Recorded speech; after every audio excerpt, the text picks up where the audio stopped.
You who dwell in the shelter of the Lord, who abide in His shadow for life, say to the Lord, my refuge, my rock in whom I trust, and He will raise you up on eagle's wings, bear you on the breath of dawn, make you to shine like the sun, and hold you in the palm of His hand.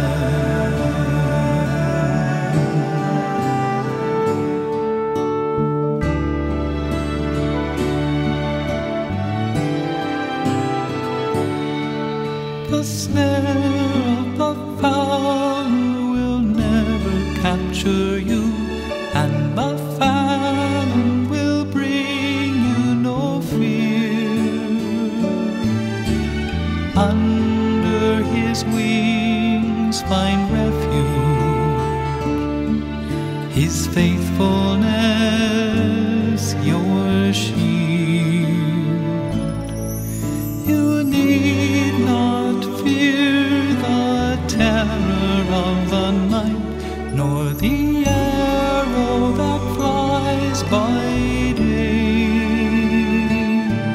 Though thousands fall about you, near you death shall not come, and He will raise you up on eagle's wings, bear you on the breath of dawn, make you to shine like the sun.